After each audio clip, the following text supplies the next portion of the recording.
Good morning, everyone. Coming at you with this week's stocks to watch for next week and a quick market wrap.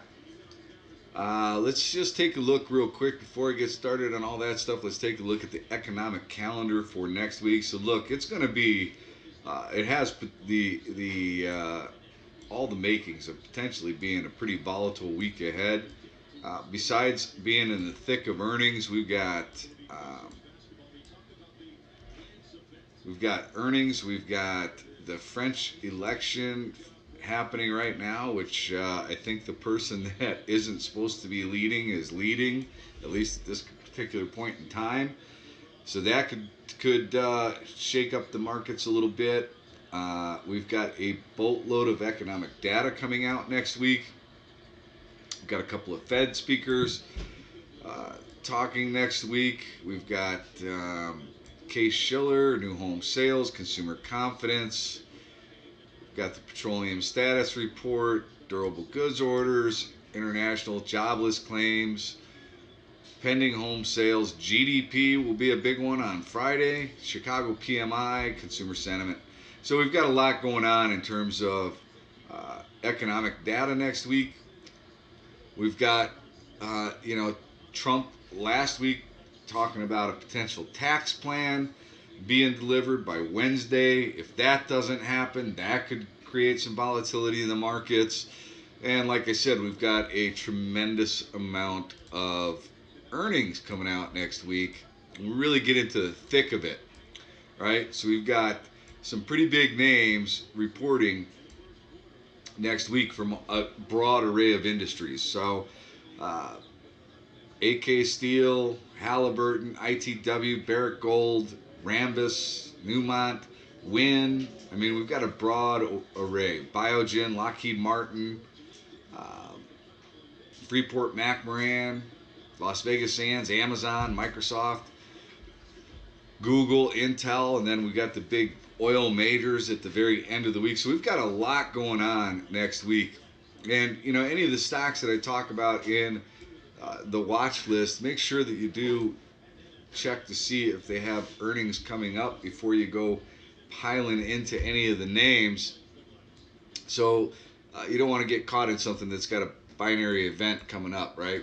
So let's take a look at what happened in the markets last week. Actually, if you look at the NASDAQ, we had a nice little run, and where did we stall out? Right at prior price resistance. So, we could be actually just in a stall and sideways action until we get some of those big names out of the tech industry reporting next week. And that'll determine whether or not we actually break out of that area of price resistance, or if we wind up pulling back and losing this 50 EMA as price support. Let's take a look at the financials real quick. Those actually, we're coming up right into a trend line here. This is the bullish ETF for financials. Came up into this trend line.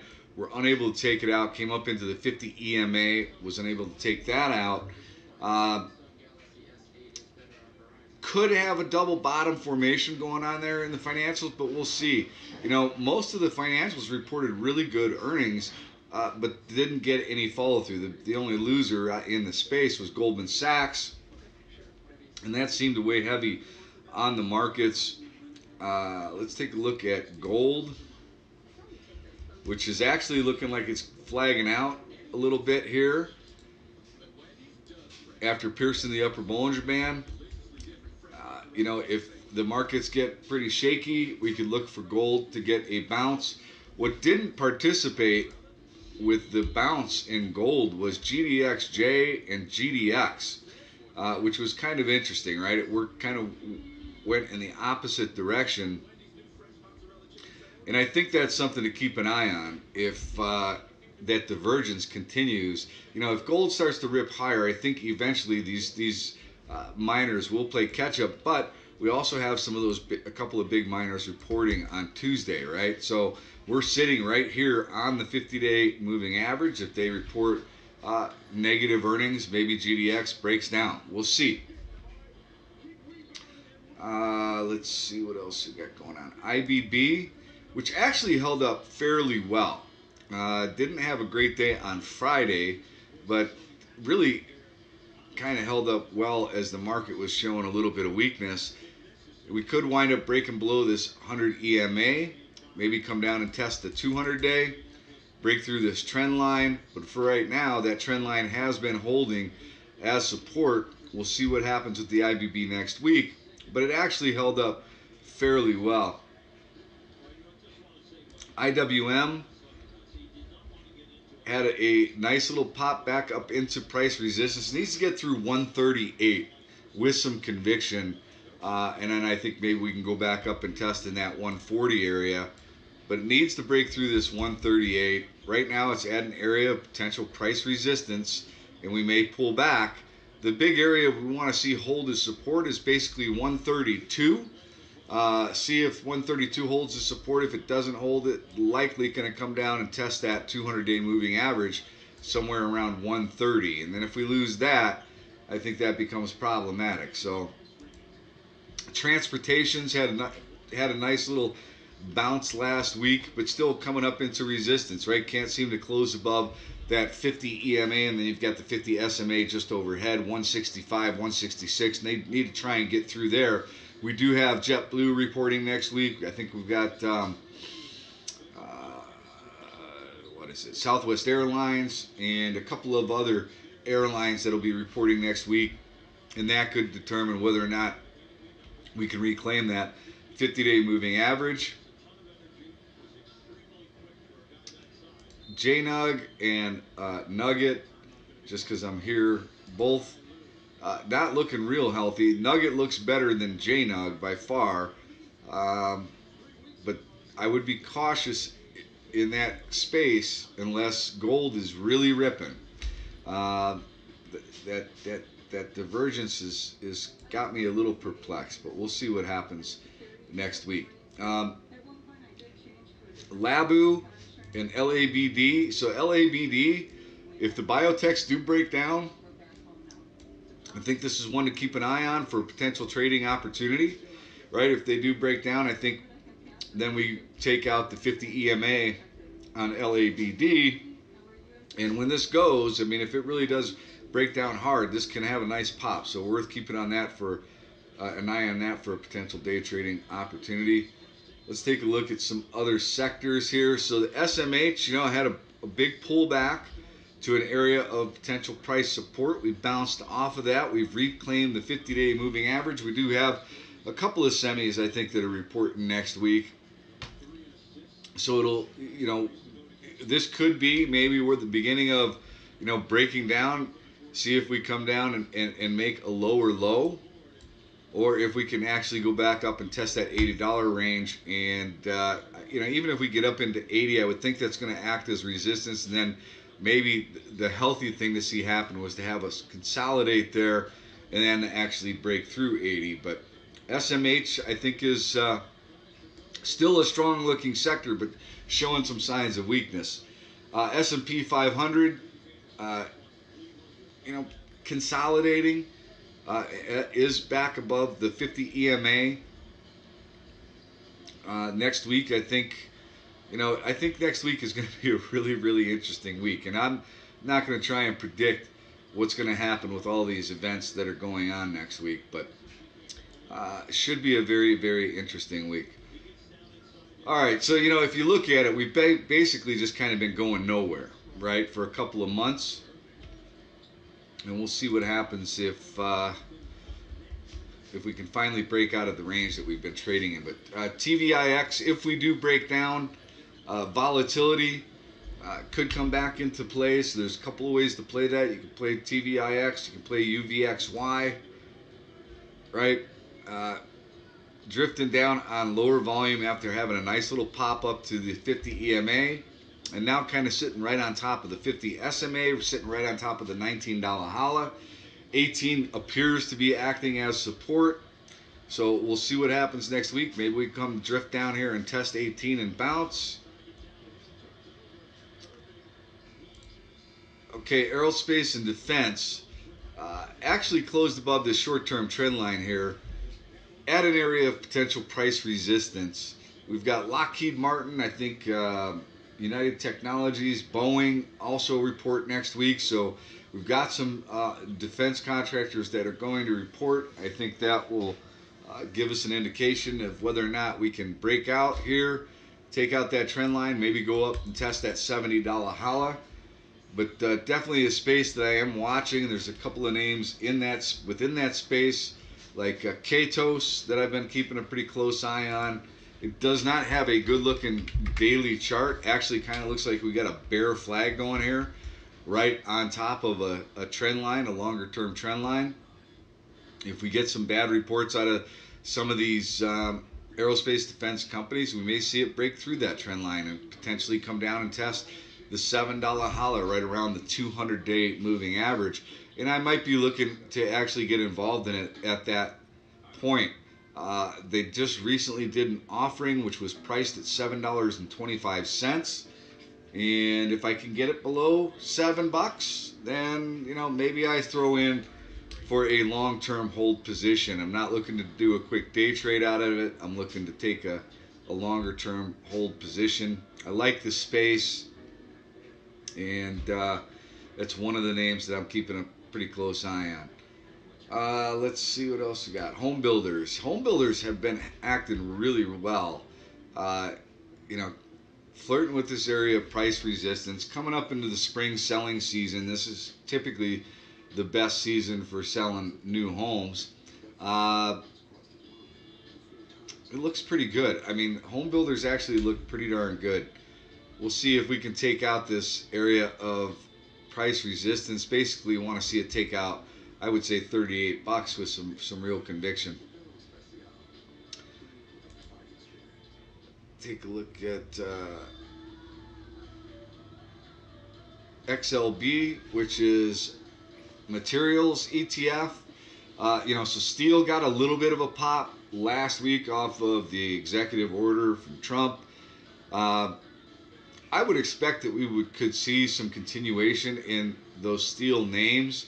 I think we have AK Steel, which is reporting next week, and I actually like United Steel a bit more than AK Steel, right?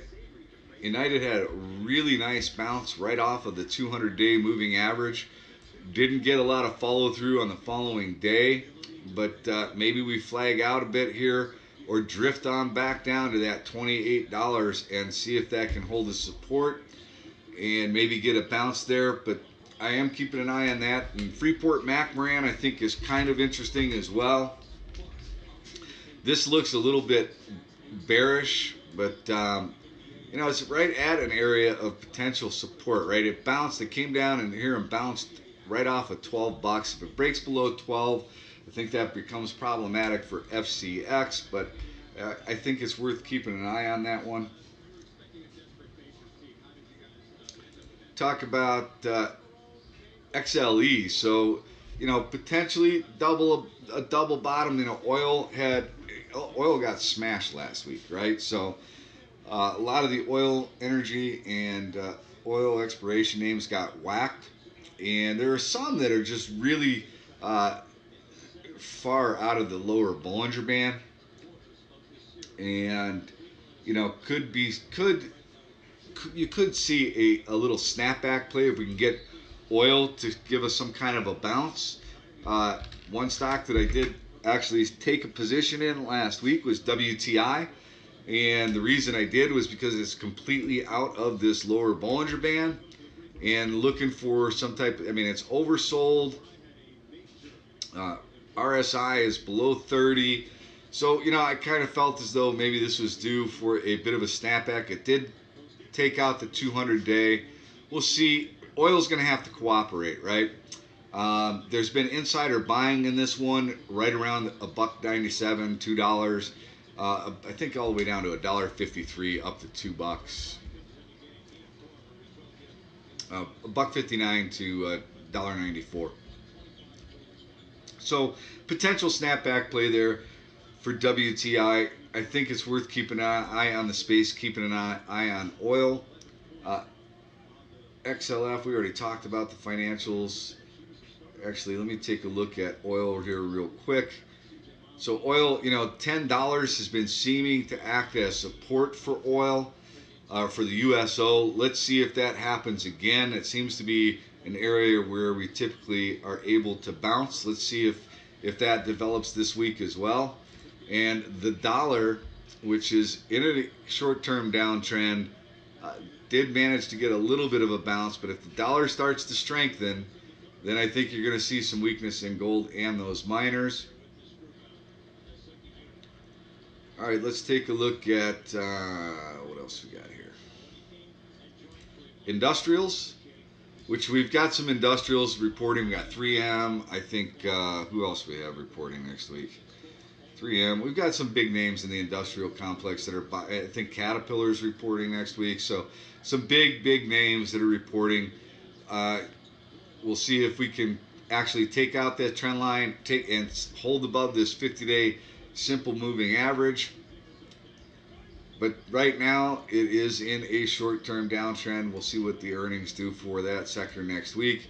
Utilities, keep bumping up into this area of price resistance. Take out $52 on XLU. I think you get a decent little pop after the base that it is built here.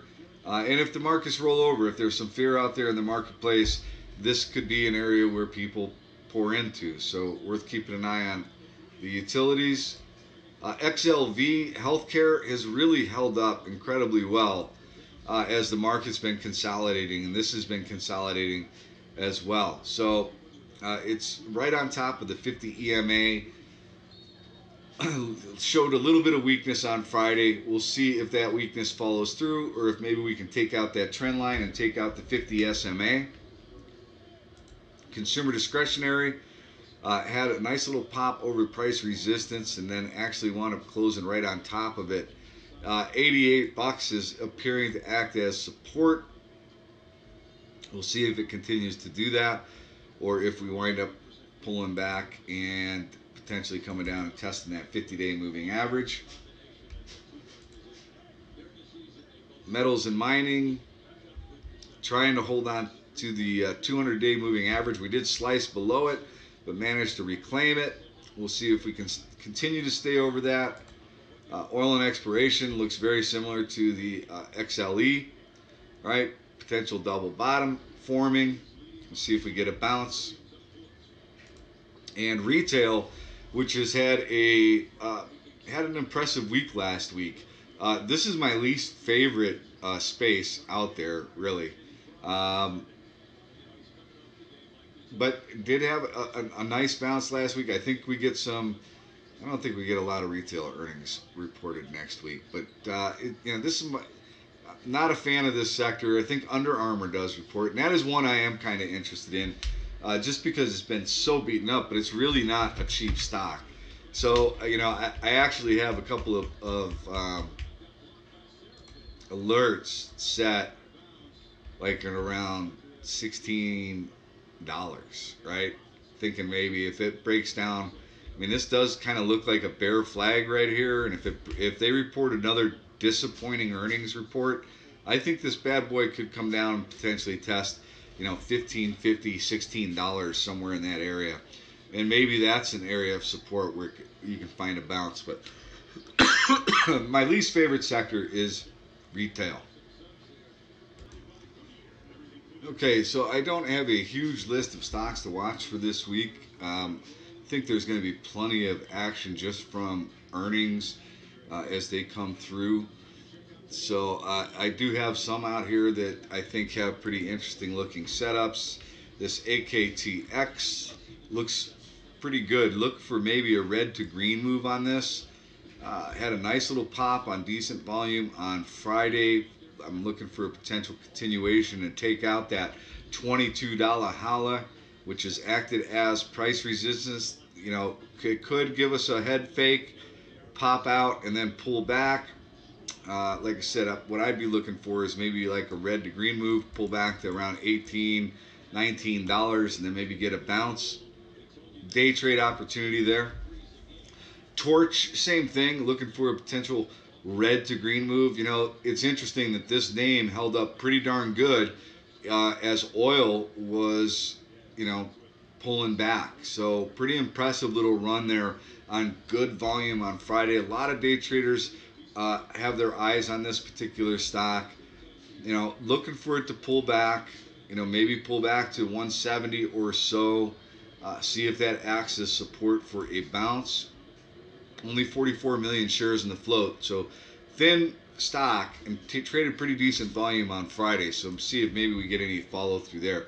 CVTI actually, you know, wound up taking out the 50-day moving average on pretty decent volume. You know, I say good relative volume, 245,000 shares. That's not a tremendous amount of volume.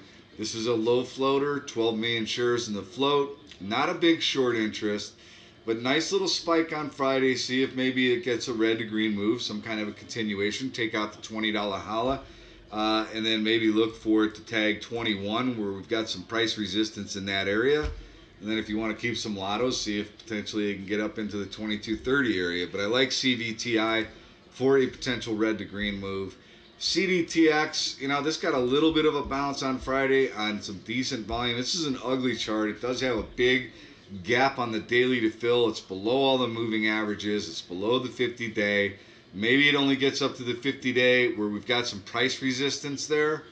You know, I think it just got an upgrade. Let's see, from Raymond James, the $14 price target. HC Wayne back in April, early portion of April, also gave this a $14 price target. So, but you know, look, they could be looking to do an offering for these guys. They could be the the guys that are going to do an offering. So I haven't looked to see if they are doing an offering, but here's the deal. This has got 9.5 million shares in the float, 5% short interest, traded 300,000 shares on Friday. If you get some volume, I think for a potential day trade opportunity, if you can find a good intraday setup, this could be interesting to keep an eye on. HBP, very nice flag formation and popped hard on Friday with some good volume. Now it did close right at resistance, right where we've seen some prior resistance here, right below the $9 holla. I do believe that this is all-time highs for this stock, so you're looking at blue skies here, right?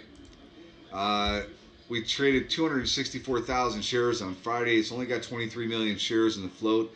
Another one that maybe you get a red to green move on this. You know, I guess the ideal spot would be to pull back maybe to 840, 850 and see if that holds as support, and then you get a bounce.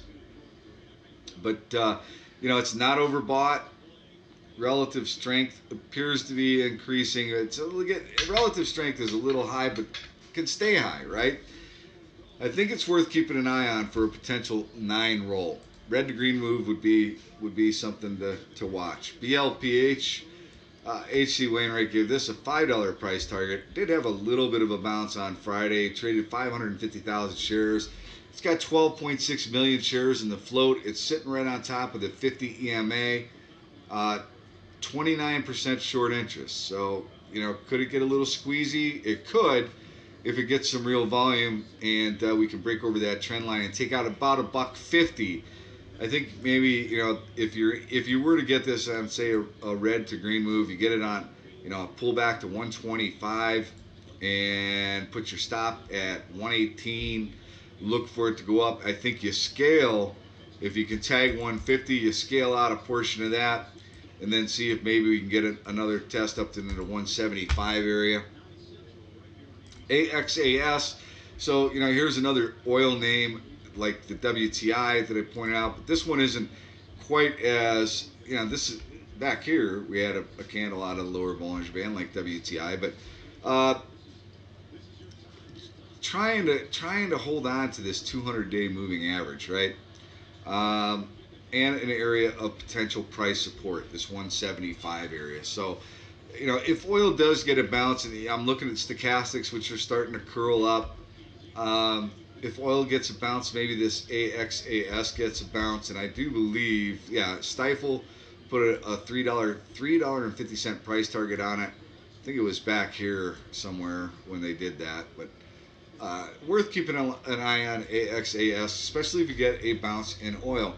LLNW, this is keeps flirting with this area. Um, Needed to take out basically 270 with some real conviction. Last time it tried, it failed. Right, got up to about $2.90 and pulled back. But and this may be waiting on earnings. And remember, make sure you double check all of these stocks to see if they have earnings coming out before getting involved. But decent little volume day on Friday, coming up into an area of resistance.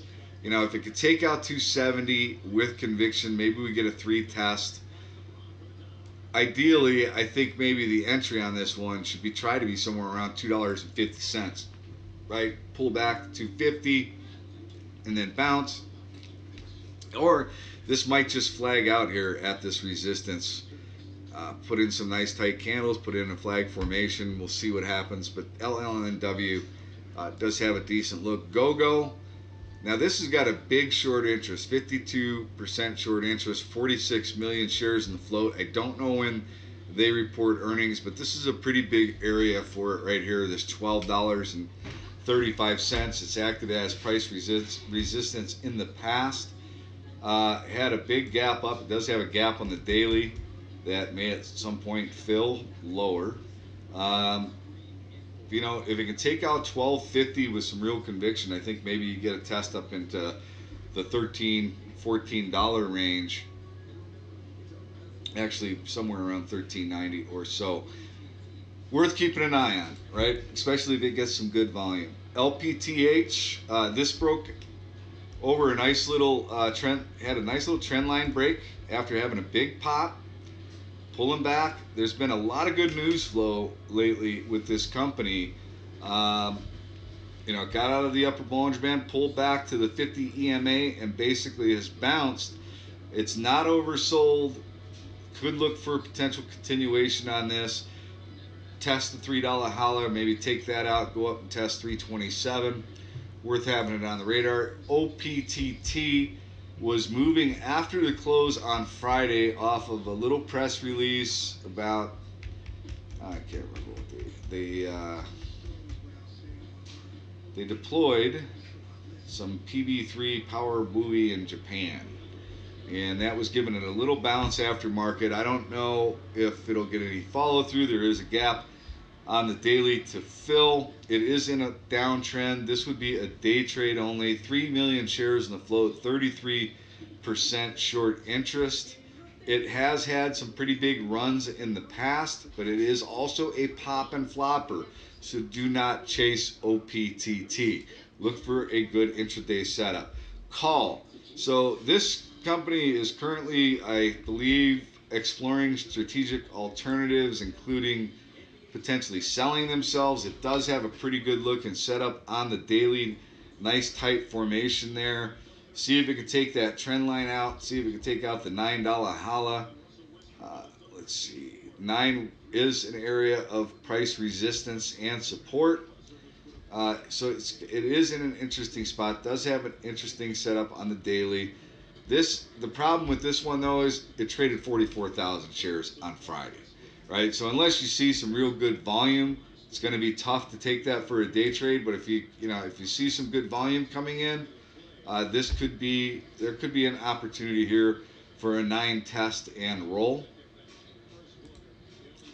MVIS at an area of price resistance, 275, let's call it. Had a nice little gap, broke over this trend line, consolidating a little bit here. 51 million shares in the float, 13% short interest. It's at an area of price resistance. We'll see if it can take that out next week. BLDP, another one that actually can be a bit of a pop and flopper, but it's also had some decent news flow lately. Now this may not be, this could be interesting maybe for a swing on a pullback to $2.52 or so, 250, where it acted as price resistance. Maybe we act as support there now. right? Price resistance. Now let's see if that acts as support. Could be a good place to get into it for a swing, and then see if it takes out that trend line. Of course, you have to check and see when earnings are due, but worth keeping an eye on BLDP. And then CTRV just reported some data on Saturday. Um, this is kind of a little wild child here. It had a little pop and then it pulled back and uh, pulled back to an area of potential price support.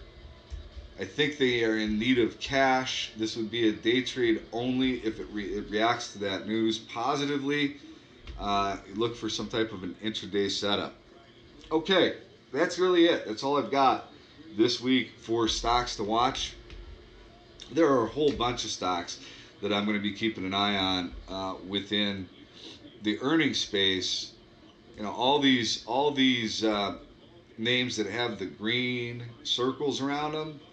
Those are the ones that I'm really, really interested in. Right? I'm interested in these other ones, the black, just because I want to see, what they do for maybe what it does for their sector.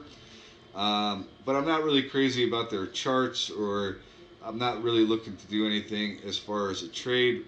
These other ones with the green circles, I am pretty interested in seeing what happens with them. So, for right now, like I said, we're going to have, I think it could be a pretty interesting week. Depends on what happens in France. Depends on what happens with Trump and the administration. Depends on what happens with earnings. North Korea, I think some stuff going on there. So there's a lot of stuff going on. Could be a pretty interesting week ahead. Don't chase. Have a plan. Know your risk reward. And recognize that cash is also a viable position. You don't have to trade if you can't find your setup. All right? All right, so that's it. Thanks for taking the time to watch this. Have a fantastic weekend, and I'll see y'all next week.